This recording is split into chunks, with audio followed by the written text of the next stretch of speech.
Pawan Kalyan deputy CM అయిన తర్వాత, Nagababu MLC అయిన తర్వాత, జనసేన కూటమిలో కీలక పాత్ర పోషించినటువంటి తర్వాత దళితుల మీద దాడులకు కాపులు తెగబడుతున్నారు అనేటువంటి స్టేట్మెంట్ని సపోర్ట్ చేస్తావా? నో. కాపులు అందరూ చేస్తున్నారు నేనైతే అనుకోను. ఓకే. సర్టన్ రీజియన్స్లో కొంతమంది బాగా బలిసి కొట్టుకుంటున్న వాళ్ళు ఉన్నారు. That doesn't mean Kapu community మొత్తం చేస్తుందని కాదు. కలిసిమెలిసి తిరుగుతున్న రీజియన్స్ ఉన్నాయి కానీ yes what you said is right. Situations అనేవి జరుగుతున్నాయి అక్కడ. కాపులు వర్సెస్ దళితులు అనేది జరుగుతుంది. కాపు కమ్యూనిటీ మొత్తం కాదు కానీ ఎస్ జరుగుతున్నాయి. జస్ట్ ఇతను వచ్చిన తర్వాత నుంచే పవన్ కళ్యాణ్ వెంటాడుతున్నావు, ప్రశ్నిస్తున్నావు, and by the same way Janasena సిద్ధాంతాలని తూర్పారపడుతున్నావు, and by the same way Chandrababu Naidu విషయంలో, లోకేష్ విషయంలో చాలా సాఫ్ట్ టోన్ ఉంది అనేటువంటిది నేను లాస్ట్ టైం తీసుకున్నాను, ఇప్పుడు కూడా తీసుకుంటున్నాను. ఏంటి నిజంగా కూటమికి భయపడటం, ఎస్పెషల్లీ టీడీపీకి భయపడటం అనేటువంటిది ఏదన్నా ఉంటుందా, లేకపోతే ఇన్నర్గా ఉండేటువంటి కుల ఫీలింగ్ మనల్ని క్లాపేస్తుంటుందా? ఏం కాదు. ఇప్పుడు ఒక సభలోకి వచ్చి మళ్ళీ స్ట్రైట్గా అడగనా, కమ్మ సామాజిక వర్గానికి చెందినది కాబట్టే చంద్రబాబు నాయుడిని, లోకేష్ని విమర్శించవా? కాదు. చంద్రబాబు నాయుడు గారు ఎవరన్నా విమర్శిస్తున్న టోన్ ఏంటి? నారా లోకేష్ విమర్శిస్తున్న టోన్ ఏంటి?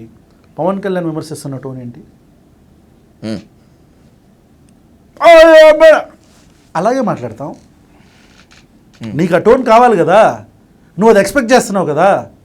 చంద్రబాబు నాయుడు గారిని టీడీపీ మీద, ఎమ్మెల్యేల మీద, నేను కళ్యాణ్ దుర్గం ఎమ్మెల్యే మీద చేశా, అటు హెల్త్ మినిస్టర్ మీద చేశా, నేను ప్రతి ఒక్క తెలుగుదేశం పార్టీ ఎమ్మెల్యే మీద చేస్తానే ఉన్నా. కానీ నా టోన్ మారుతుంది. కారణం ఏంటి? వాళ్ళు ఇట్లా మాట్లాడరు. See the way you need to taste your own medicine Vijay. You have to taste your own medicine. నువ్వు ఏదైతే విత్తుతున్నావో you have to taste it. నీకు మాత్రమే గొంతుందా? నువ్వు మాత్రమే అరుస్తావా? గట్టిగా అరిచినంత మాత్రాన అబద్ధం నిజమైపోద్దా? సిద్ధాంతాలు మారిపోతాయా? సో పవన్ కళ్యాణ్ని, చంద్రబాబు నాయుడు గారిని విమర్శిస్తున్నాము, లోకేష్ని విమర్శిస్తున్నాము, కానీ అవి పబ్లిక్ చూడరు విజయ్. అంటారు కదా, పబ్లిక్ వాంట్స్ దట్ అతి అని. వాళ్ళు కూడా నేను పవన్ కళ్యాణ్ గురించి ఏదైనా వీడియో చేస్తేనే they are very much keen to. Mega families గురించి సిరీస్ రాబోతోంది అనేటువంటిది ఓపెన్ స్టేట్మెంట్ కదా, వస్తుందా? లీగల్ నోటీసులు ఆపేస్తాయా? అసలు అయ్యే ఎట్టి పరిస్థితులు ఆగేది లేదు. ఆల్రెడీ ఫస్ట్ వీడియో కూడా రిలీజ్ చేసాం. అది ఇంటర్వ్యూ జరుగుతున్న టైంకి రన్ అవుతుంది. అది పొద్దున్నే ప్రీమియర్ పెడితే అది ఎట్లా డిలీట్ అయిపోయింది విజయ్. అరాచకం అది. మరి అంటే అసలు నేను మామూలుగా రిపోర్ట్లు కొట్టి అట్లా వీడియో లేపేస్తారు, తెలిసిందే మనకు. అవును. అరే 11ంటికి పుట్టింది 12ంటికి ఎగిరిపోయిందంటే ఎంత సాలిడ్ సిస్టమ్ అక్కడ వెనక రన్ అయ్యి ఉండాలా. నేను అందుకనే మళ్ళీ రీఅప్లోడ్ చేశాను. మళ్ళీ కొట్టండి చూద్దాం. నేను చాలా సో పోరాటం అయితే ఆగదు. The last and most important question Ravan. ప్రశ్న గతి తప్పింది, అమ్ముడుపోయేందుకు సిద్ధంగా ఉంది. ప్రశ్న ఒకవైపు మాత్రమే దూసుకు వస్తుంది, ఇంకోవైపు వాలిపోయింది అనేటువంటి ఆరోపణలు. ఇప్పటి వరకు అమ్ముడుపోలేదని చెప్తున్నావు సరే, రాబోయేటువంటి రోజుల్లో ప్రశ్న అమ్ముడుపోతుందా, ఒకవైపే వాలిపోతుందా, రాజీ పడుతుందా? ఈ రోజుకి నాకు చాలా మంచి ఆఫర్ ఉంది తెలుసా. ఈరోజు ఇప్పుడు నేను వచ్చే ముందు కూడా నాకు ఒక ఆఫర్ వచ్చింది.